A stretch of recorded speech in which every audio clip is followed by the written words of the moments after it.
Ең бірінші осылай бастайсың ғой енді оқушыларды.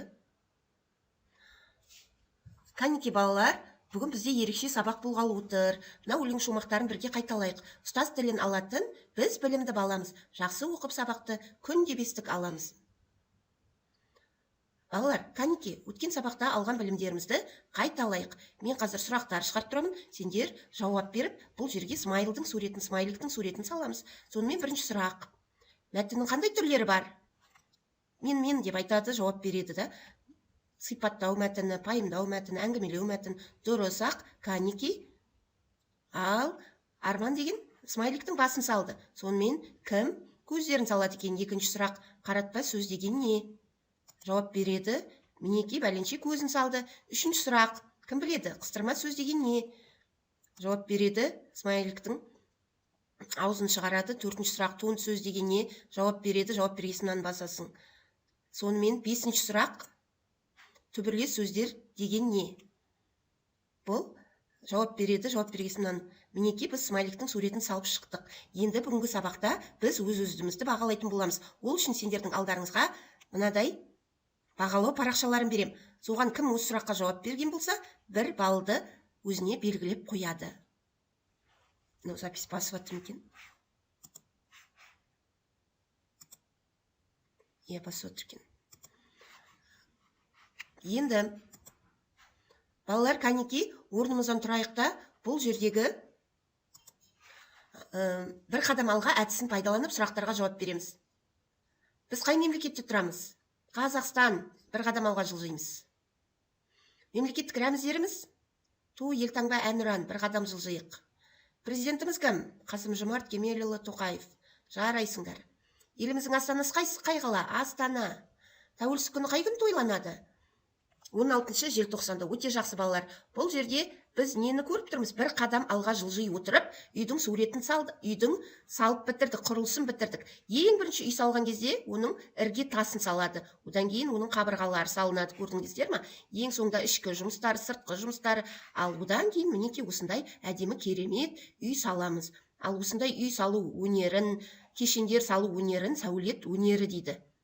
Сәулет өнері, яғни біз бүгіннен бастап сәулет өнері атты ортақ тақырыпқа келіп жатырмыз. Ал сабағымыздың тақырыбы болса сөйлем мүшелері.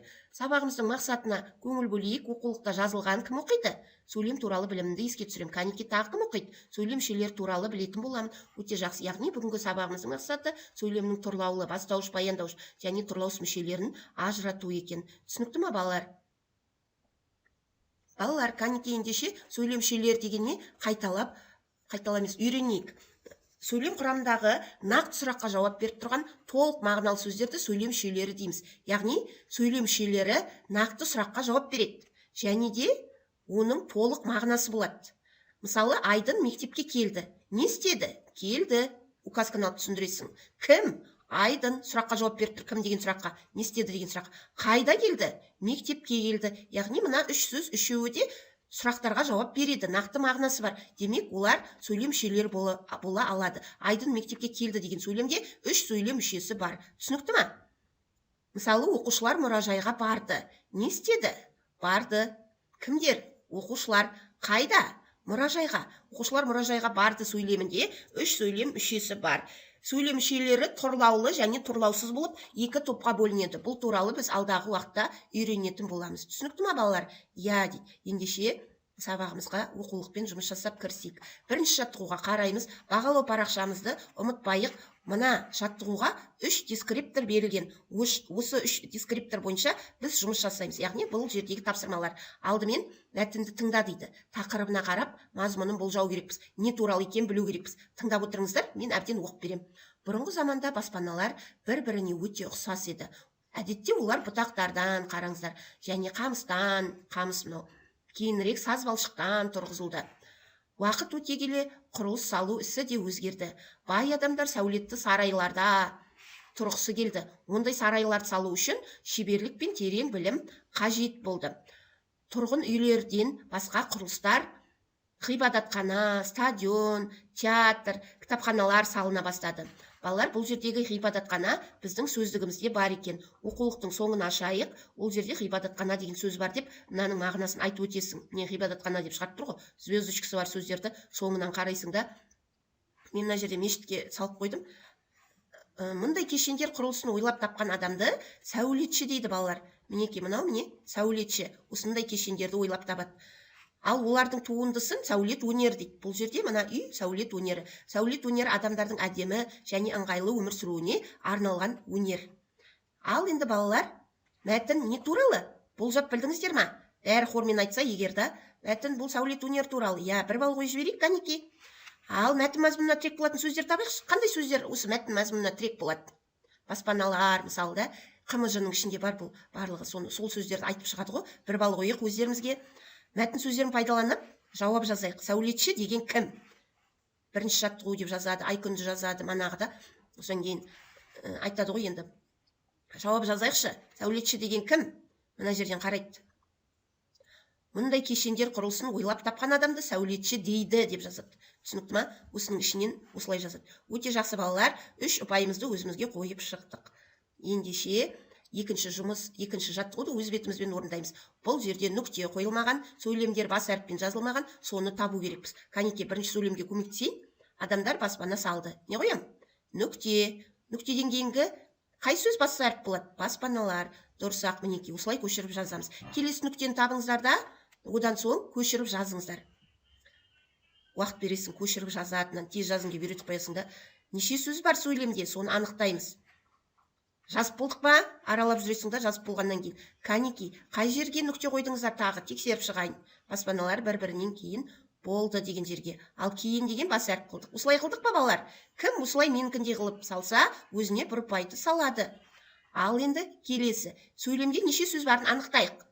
Сөйлемдерде. Бірінші сөйлемде неше сөз бар? 1, 2, 3 дейді. 3 деп жауап береді ғой. Баспаналар бір-біріне 1, 2, 3, 4 сөз бар. Үшінші сөйлемде 1, 2, 3, 4, 5, 6, 7, 8 сөз бар. Яғни бұл жердегі 8 сөз деп жазып қояды. Жазбайды, бірақ анықтайды да. Өзімізге бір балл қойық. Хормен жауап береді ғой, бәрі бір балл қояды. Алғашқы сөйлемдердегі сөздерге сұрақ қойық. Адамдар баспана салды. Не істеді? Салды. Не салды? Кімдер? Адамдар. Не салды? Баспана салды. Осыған енді 3 балл алып болғаннан кейін сөйлем туралы білетініміз еске түсірейікші. Сөйлем деген не еді сонда? Сөйлем мағыналық жағынан бір-біріне байланысты болады. Аяқталған ойды білдіреді. Бірінші сөзі бас әріп болады, соңынан нүкте, не сұрақ белгісі, не леп белгісі қойылады. Түсінікті ма, балалар? Ал жұптық жұмыс, мен сендерге мына суреттерді беремін, сендер астына сөйлем құрап жазасыңдар. Мысалы, бұл бәйтерек. Сөйлемдер құрайды. Кім сөйлем құраса, бір ұпайдан беріледі. Әркімге әр жұпқа біреуін берем. Құраған сөйлемді жазып, неше мүшесі бар екенін табамыз. Мысалы, мен Астанаға барғанда бәйтеректі көрдім десе, неше сөз бар, соны жақшаның ішіне бұлай жазып қояды. Сөздің үстіне сұрақтар қояды. Кім? Мен, мысалы, көрдім, не істедім деп сұрақтарын жазады. Өш мына жаттығуға да 3 балл беріледі.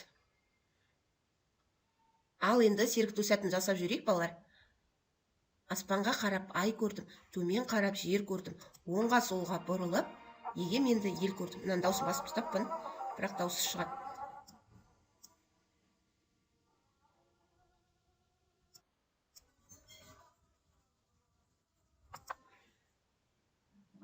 Кәнеке, топтық жұмыс жасап жүрейік. Бірінші топ сөйлемшелер туралы білетінін жазады. Толық мағыналы сөз болады, нақты сұраққа жауап береді деп жазады. Сөйлем құрастырайық, кәнеке. Мынаны түсіндіріп жіберейін, екінші топқа қараңыздар. Ағаш. Ағаш ектім. Мен ағаш ектім. Мен алма ағашын ектім. Мен атаммен алма ағашын ектім. Әрбір сөз көбейіп отыр. Әрбір сөйлемде бір сөзге көбейіп отыр. Осылай сөйлем құрастырып шығамыз. Бұл жерде сөйлем туралы білетінімізді айтамыз. Сөйлеміне қайын жазады ғой. Сөйлемнің мүшелері болады.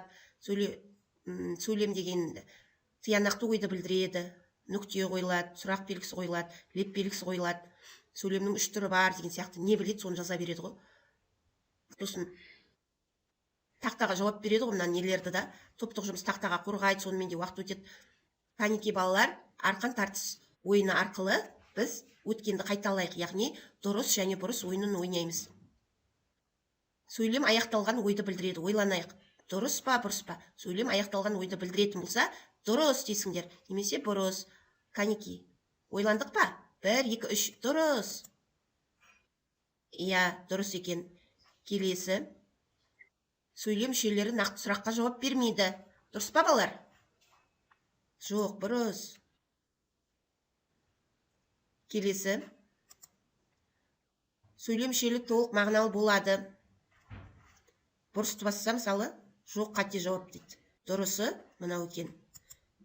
Канеки, балалар, кері байланыс берейік. Кім мына сабаққа түсінген болса, жасылды басады. Бұл барлығын түсіндім деген. Ал кім түсінбеген болса, қиналдым дейді. Бұл жерде сұрағым барға жапсырады. Түсінікті ме, балалар? Ал енді өзіміз бағалап шығайық. Мысалы, смайлик әдісіне қатысты ма, меқа қосу қояды. Бірінші жаттығуды толық орындады ма, 3 қосу қояды, меқа 3 балда, немесе птичка. Екінші жаттығуды барлығын дұрыс орындады ма, плюс қойып шығады. Мынаның да бәрін орындады ма, плюс қойып шығады. Неше балл алған? Кәне, бәленше, сен неше балл алдың? Мен 9, ал мен 8 деп жауап береді. Өте жақсы, сендерге осы ұпайларыңды журналға қойып беремін десем болады. Үй тапсырмасы 4-ші жаттығу, неке осымен бітеді.